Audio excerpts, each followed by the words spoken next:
Okay, okay. Good afternoon everyone, no? Okay na mo da? Okay na? Dali lang. Sige, sige, sige. Okay. Ah, Puro na, sir. Konti lang. sige. Pasok ka ng pasok. Hindi nakapay. Dito siguro pandama na. Dito pa na. Okay. Okay. Best friend mo vlogger. Sige po. Okay na tayo? Okay na? Okay ka na dyan? Ha? Yung mga Sige. kasama ko si...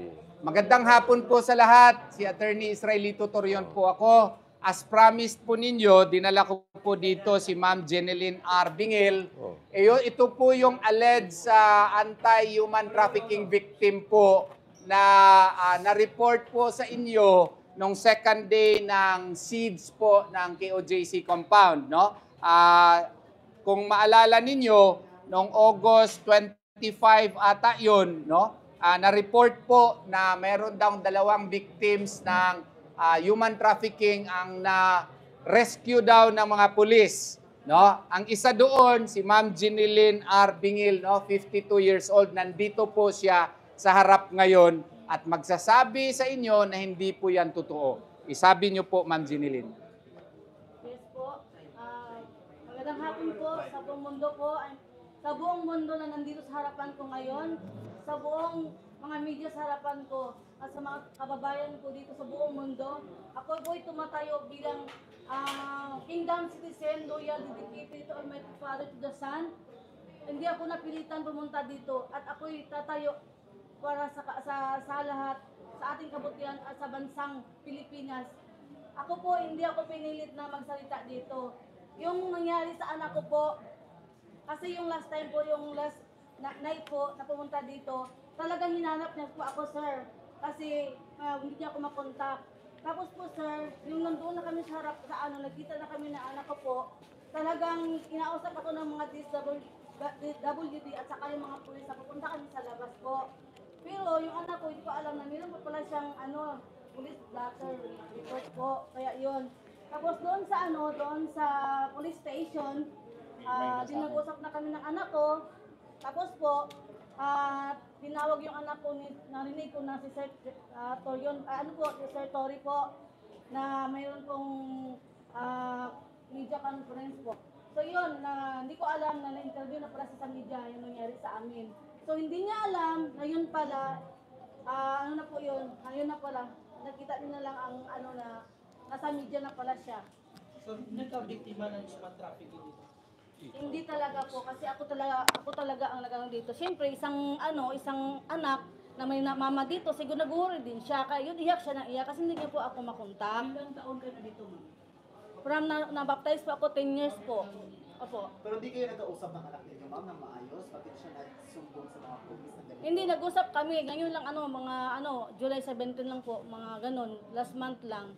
Nag-usap na po kami. Sabi ko, kahit ano mangyari, nandito ako kay pastor. Huwag niyo akong papauwiin dahil ko po to, freedom of choice ko po to. Nakatapos na kayo sa pag-aaral niyo, so ngayon, bigyan niyo ako ng kalayaan. I-serve ko yung buhay ko sa Ama to the Son. So nag-usap na kami.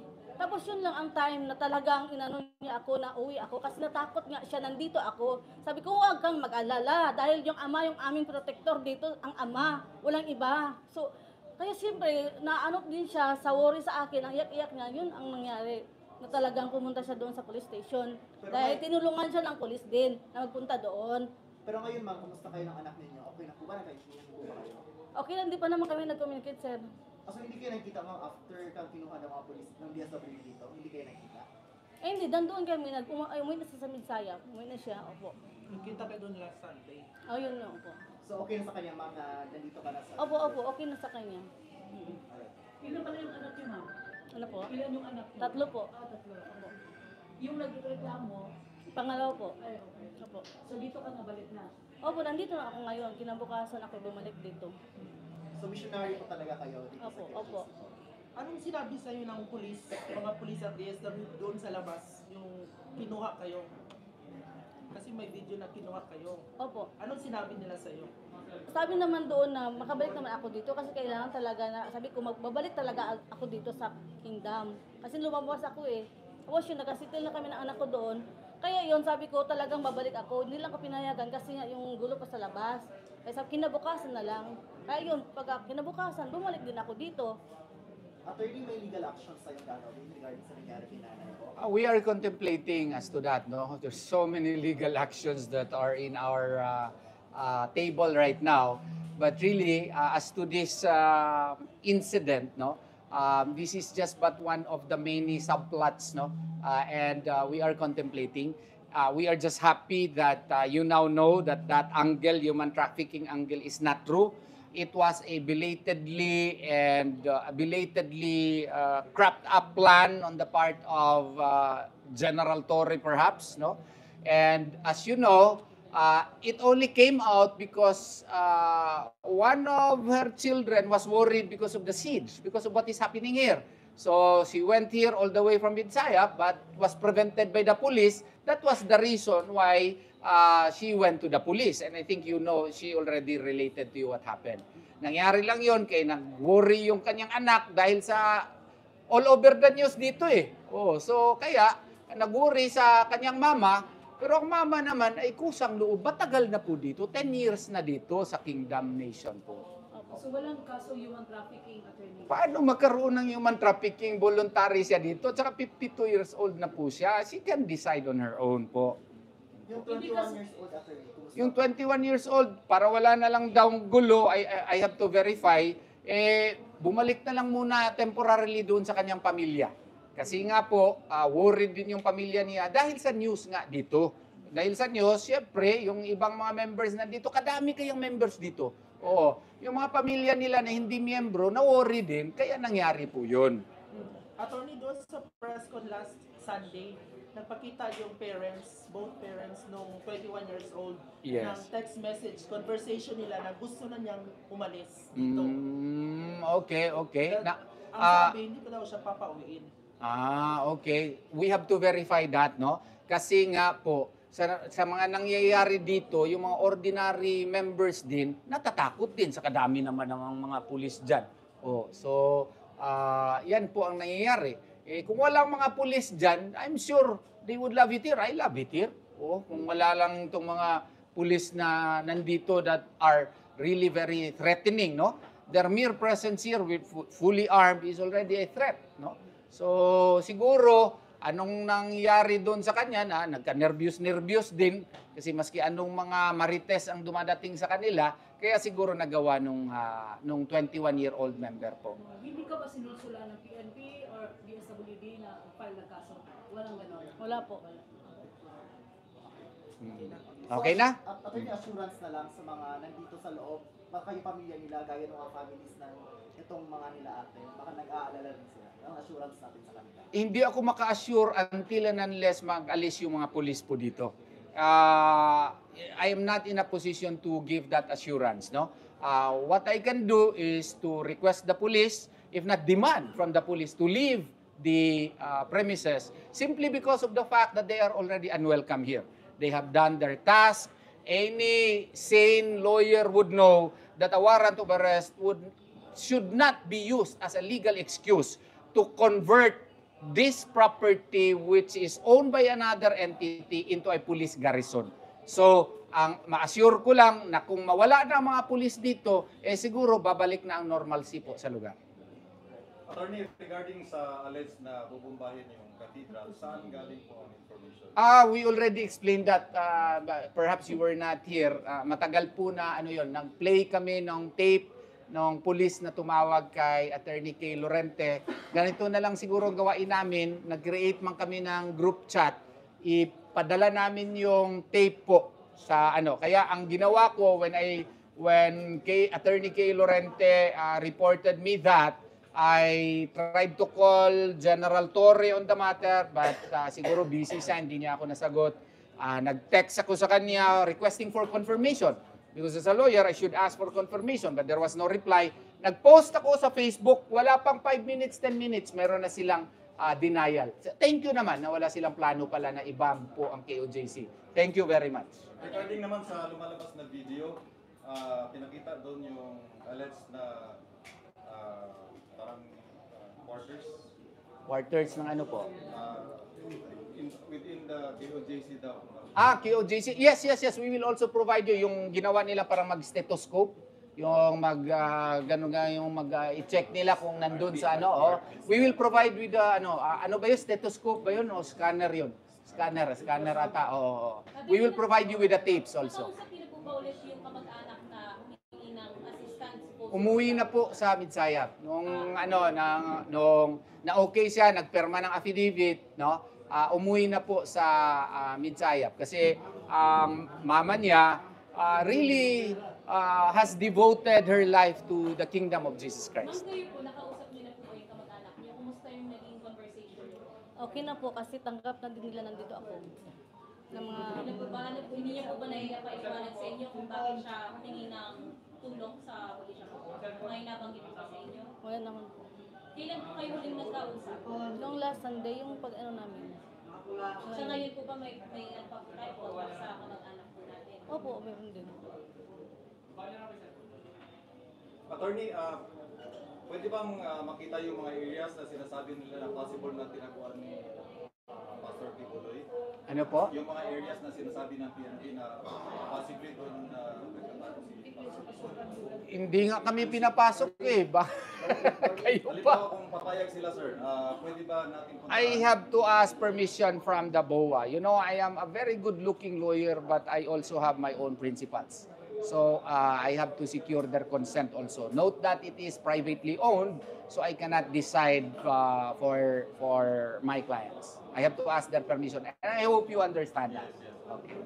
Sir, Yes, sir. si Tory ba nakikipag-communicate pa sa Wala inyo? na nga Mahirap eh. siya makontak. Wala na nga eh. We had a long discussion yesterday as to the implementation of the temporary protection order. I think some of the media were able to record our conversation, I believe, no? And after that, wala na, hindi ko, tumatawag ako sa kanya pero siguro busy siya, hindi na sumasagot po. Attorney. Yes, sir. Nagkaroon po ako ng pagkakataon kanina, din po alleged na sinasabing doon daw po yung sinasabi ni General Torre na eto dito na ginagahasa o minumulesyo yung mga bataan. Nagkaroon po ako ng pagkakataon kanina na makapasok po doon po sa tinitirahan po ng mga missionaries. Hindi pa totally na nakita po namin yung loob. May video po tayo na pwede natin ibigay sa kanila. Okay, sige. Pakibigay na lang po, ha? Ibigay. Sige. Yung area daw na doon daw hinahalay ni Pastor Apollo, siguro na po. Tagal ko nakilala si Pastor Kibuloy, parang hindi niya kaya ata yun. But anyway, please provide them with copies of the videotape po. Oh. Sir, disturbing na yun nakating sa amin at the advisory na may nakuha kayo na information na bubumbahin ng cathedral. Yes. Verified po ba yung information? At saan We are providing, we already promised to provide you, we are creating a, wala ka dito kanina, ma'am? Hindi ko yung pinapasok actually. Okay. So, There was a choosy? choosy. Hindi ko alam, ha? Oo. There was no choosy.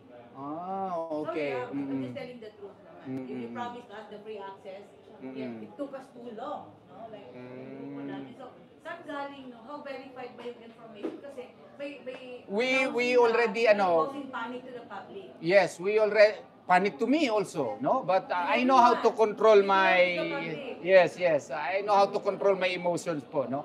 But anyway, we already promised the media that there was already an agreement to create a group chat, and the tape containing the entire conversation between Attorney Kay Lorente and the policeman who called him is there. So, I will ask how to create that group chat, or if it has been created, I will try to ensure that you will be included there. Yes, sir. Who Yes, is ma'am. the police? That I have to verify from Attorney Kay Lorente po. So one more thing, how do we go through the verification process? Kasi the other night po, we were there, pinagsisigawan kami, ba't hindi kinover ng media yung alleged rape inside, no? They were shouting at us na may nirape daw sa loob, and Minister Katiel, si Carlo kagabi told us na hindi naman yung tutuan. There were people no wearing KOGC uniform, so how do we contain unsanitized, unverified information that comes from within the people? just with the periphery of KOGC. Baka may Actu- problema tayo sa messaging ng mga tao sa Yes, and we try to correct that now, no? If you want information, we already provided names either through me or Attorney Eunice Ambrosio or Minister Carlo Catiil po, no? Please, you can text me naman, ma'am. Ang dami lang talagang tumintext sa akin kaya minsan hindi na ako nakakapag-reply po, no? Medyo overwhelming. I may have been a lawyer for quite a time. The experience that I had, more or less similar to this, was in 2008 when I handled the MOA AD, yung pagbumba-bumba ni Umbracato, and then yung sa Maguindanao Massacre, and then sa sa Malalag. Pero even that, mas maraming media talaga ngayon. Sir, one more thing. Minister, ano ba yung meaning ng cathedral na pinag-uusapan dito sa live ng every member ng KOGC? Ano Ayan. siya, no? Is it the Rome of the Catholic Church? Ayan, ang ipa-answer natin yan si ano. Nandyan pa ba si Carlo? Si Minister Carlo? Si Minister. According to Minister Carlo a while ago, this is one of their most sacred place. It is hallowed. It is sacred such that they value it. And Attorney Kay Lorente, when she learned about the plan to bomb it, panicked. No, that's I think the proper term, panic, because she was telling the policeman that it is a very sacred place. So we will try to Sir, one also. last lang. Yes. Yung sinasabi na report about the bomb, how do you respond to it? Aside from broadcasting it on the social media. No, what I did when I learned about it, no, I'm not that irresponsible and I have to correct you. It's my duty also. I texted General Torre about it to ask for confirmation as what any sane lawyer should do. And I called him to get a confirmation. He was not answering. Since he was not answering, I posted it on Facebook. After about 5 to 10 minutes, there was a PNP denial press conference, and then we got it. I got relieved that it's not true and it should not be true. Right? Because Scary. to me, admittedly, I was not scared simply because of the fact that the PNP could not do it. But the fact that allegedly a PNP officer relayed that to a lady lawyer, that was actually a mind game. It was created to create tension and panic to the members, forcing the members to negotiate when they are not in a position to negotiate. That was below the belt po. Sa aking palagay, below the belt yun. Kung gusto silang tumawag, pwede naman nila akong tawagan, no? And I can talk to them with sense. And kung wala naman akong authority, sinasabi ko na nga po kung wala talaga akong authority. Kung may authority ako, sinasabi ko rin. So, I hope you understand po, ma'am. Pero itry ko talaga na ma-include ka doon sa group chat. There was this report that you were given 2 hours to surrender. Yes. Oh, yun po. Nandun po sa tape, no? At nag-answer yung lalaki. He was forcing Attorney Kay, kaya nga mag-negotiate kayo. Negotiate kayo na ipasurrender na si pastor. Oh. Maling-mali nga yan. Anong oras yun, sir? Ngayong hapon lang. Ngayong hapon lang. Kilala niya, attorney, yung tumawag sa kanya? That I cannot answer also. Magkakilala sila, paano niyo natawagan sa phone? Si Kay kasi, Lorente, siya yung humahana, siya yung member kasi siya ng KOJC. Dalawang abogada dito, members talaga ng KOJC. Siya at saka si Attorney Eunice kanina. Even minsan sa kanya pa nga ako magpaalam so I can have access to the board. So, siya yung pinapadala ng board, yung magbisita yung mga stethoscope. Ano ba yung tawag nun? Yung may dalang mga scanner. Oo, siya yung pinapadala ng board to a company. So meaning may contact si attorney? Doon sa officer, naging kaibigan sila ata. So may call na kayo doon sa PNP, does it need to say? Hindi naman po. I do not want to call him as a mole. So, nagtawag sa kanya in the hope na, na makipag-negotiate. Mali nga lang pagkadala kasi bakit siya sa babae magtawag? Dapat Tapos mag-negotiate member. ba sa'yo? O, dito sana kung meron silang Mag-negotiate for surrender dapat sa'yo. no, ma'am, they have been negotiating with me. Really? Yes, for quite a long time already. Yes, of course. And I have always been consistent in my answer po. They have been negotiating with me, even General Torre. Even at one time, I will not anymore tell you who, even higher than him, tried to talk to me. And I talked to him. And I have always been consistent with my answer. Thank you. Siguro last na lang po. Na-bring up lang natin yung isang press con yung pagdating dun sa yung pagiging hostile ng KOJC members sa mga kawani ng media. Na-answer ko na rin yan kanina. Sir, para lang for the record lang din tayo dito ngayon. Kumusta lang sir, ano ba yung plano pa natin para sa continuing interaction ng KOJC members sa mga press con? Actually, we already, I told Bam about it already, no, that we have a meeting, something should be done about it because even if the members really feel that some portions of the media are treating certain news with bad angling to their cause, no, it is still not right to mistreat some media personnel. Ako talaga, yan ang stand ko, no.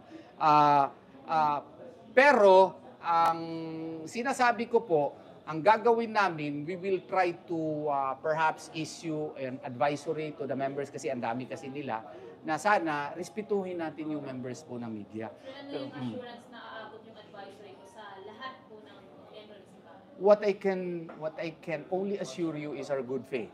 As to whether or not the members will follow that is really up to them, no? Yan po ang masasabi ko po. Kasi ako nga, ang daming media personnel na nag-request sa akin ng interview. As much as possible, nag-give in po ako kasi parte yung trabaho ko. Pinagbigyan ko si Canole de Castro.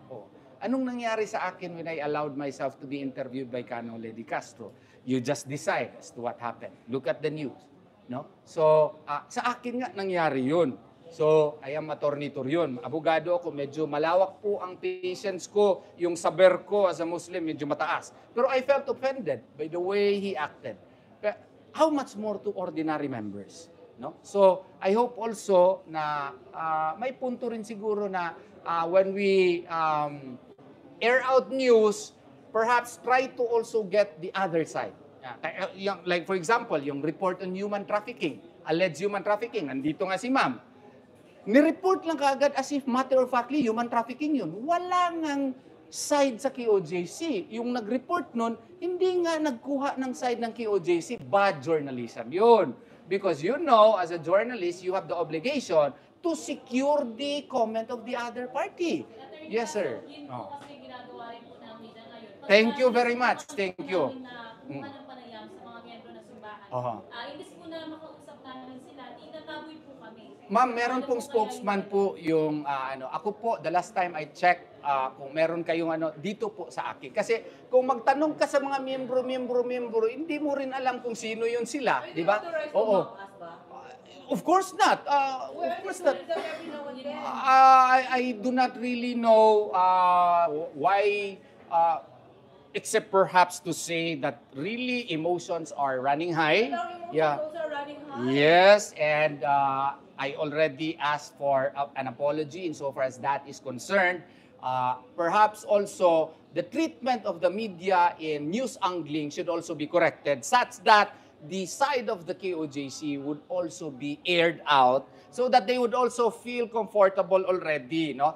But again, as what I have told you, mali po yang inaatake sa inyo. Kaya ang gagawin po namin, siguro hindi talaga siguro, magpalabas kami ng advisory, please treat the media with respect. Kung meron kayong ano po? We said, di ba, for a peaceful coverage 48 hours ago, yet few minutes ago nangyari. So, how can we be assured that your commitment to us will be cascaded to the members of KOJC? Yun na po hinihingi namin po. We will really do that. But members of KOJC number 7 million people. So the cascading will be done. But as to whether or not they will follow, we could not assure you. I'm not a fool to tell you, we will assure you that right now they will all respect you. Yes, yes, yes. Best efforts po, ma'am. Best efforts po ang gagawin po Kasi namin. hindi naman 7 million yung nasa loob dito eh. Oo nga, oo. Segment lang, di ba? The 7 Mm-mm, million. mm-mm. Sila yung aggressive. And it keeps, ito ha. Kasi it keeps nga po, ma'am, ang indoctrinasyon sa paningin ng iba. Kasi Mm. nakikita nila, nababasa nila, and it reflects the general leadership of the KOGC. So yun dapat makorek. Well, Yes, we're just yes. trying to get information from the members of KOJC. Okay. Yun ang naman, sir, yung ano namin. Sige, sige. Get it from the right source also, no? Perhaps through me or through Attorney Eunice nga, we already agreed to create a group chat po sa mga media personnel po. Again, pasaylo agad me, alam mo ba yung pasaylo? Sorry po sa mga nabastos po. Ako po personally mag-sorry sa inyo, especially si ma'am, kaibigan ko po yan, no? Kung lalabas ka ngayon, ma'am, kung feeling mo na babastusin ka, samahan po kita. Paglabas ngayon. Ha? Musukol na po may pag-abot sa National Highway. Hindi naman ang inyong property. Yes. Okay, salamat kayo ha. Thank you kayo. Salamat. Oo. Oo. Ito po, boss.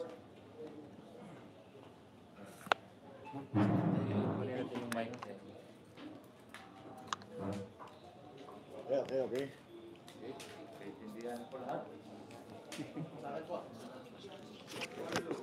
Dalawa sa'yo, boss? Sino yung isa? Kay Attorney Salamat na yan. Tingnan mo daw, boss. Meron Kunin ko number mo na, be. 0965. Ibang klase talaga yan.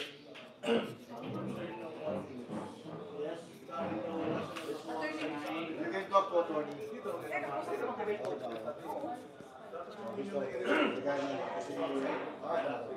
Tama. Of course, you need to understand the issue. We know, tapos nilabas nila yung balita, we can talk about it. Tinawag ko yung mga taga KOG Sir Carlo para masagot. Siyempre, kasi abogado lang ang natatanong. No, Marso. Kaya lang, tapos na yung live. Tapos na yung... Kami nag-aapos, ma'am. Wala naman sila bastos. Magpupog ang sapatos sa yung patulog system na gamit ni kung makakalang malapit, ma'am. So, kanapan lang, siya kasi siguro simbahan, ang anak siguro yung sila. Skima na siya, magkakuligo man na siya. Nga lang ni kay Gumra sa mong dapit, ma'am. Pag walang, hindi mo nakuha yung kabilang side, huwag mo i-report, hindi mo i-report, paano nakuha yung kabilang. Sige po, kung may tanong. Diba?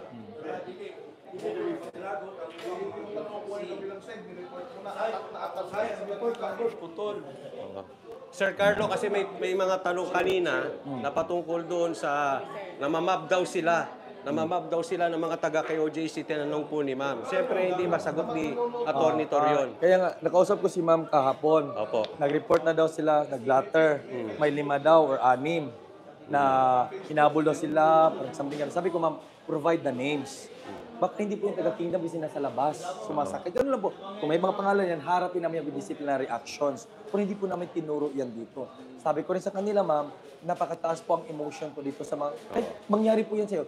Kaya ikaw ngayon, Sabi niya, pati daw siya mataas ang emosyon niya. Kaya nga, ikaw ngayon, nagtatanong ka lang nga eh. Grabe na yung emotion. Kami po, ma'am, grabe, ma'am. Buong compound, ma'am, pupunin sa amin, ma'am. Wala kaming tirahan, wala kami. Sa amin, ma'am, kami dapat ang intindihan. Kami dapat ang intindi sa pagkakataong ito. Kaya sir, hindi tayo sigurado na taga-KOGC mo. Oo, hindi sigurado. Sigurado. Tinanong ko nga siya kahapon kasi nag-usap kayo, ma'am, provide the names. Na-blatter niyo po, no? May pangalan po. Picture, ipatawag ko kagad, ma'am, ipaharap ko sa iyo. Gagawa namin ng disciplinary kasi hindi po kami ganyan. Kung minsan, ma'am, magdaan kayo dyan, may some of the kingdom members talaga, hindi napigilan. Dadaan kayo dyan, sasabihin kayo, mga bias kayo, mga bayaran kayo. Which is totoo. Kung hindi ka bayar, hindi ka magagalit. Hindi ka magagalit kasi baka explain ka, ay hindi ako ganyan, supporter ako ni Pastor. Baka yung iba ganun. Pero kung bakit mag-react, totoo. Namab daw siya. Pag hindi ka tinamaan, hindi ka Hindi mag-react. Sir Carlo, namab daw siya. Meron ba siyang pinakitang video? Madali lang pong sabihin niya. Sabi ko nga, file appropriate, magpa-blatter ka. Madali lang po. Ito po eh. Wag po natin i-divert ang mga minor issues. Mga minor po yan. Ito po ang malaki. Ito po yung maganda po. Kasi ito po yung issue. Kasi mayroon po mga ganyan. Kakaiba. para sila pa yung oh, balita. kaya Yung mga media, hindi tayo ang bida dito ha. Hindi tayo ang bida. Ang bida dito yung sitwasyon. Thank you, Sir Yung Carlo. nangyayari. Thank you, Sir Carlo. Thank you, Sir Carlo. Ayun. Yan. Kasi ang problema sa mga to, hindi umuunawa itong mga to eh. Babalita. Siyempre, anong sasagutin ng abogado? Hindi yung legal issues ang sasagutin ng abogado. Oh, nung dumating si Carlo, Sir Carlo, para tanungin, pinatawag ko, sumagot, nagsilayas. Oh, umalis itong babae. Tapos na yung press con, pero andun pa yung babae that time. Oh, bigla na siyang umalis. Oh. Ikaw, malakas dito, hindi ako madidinig.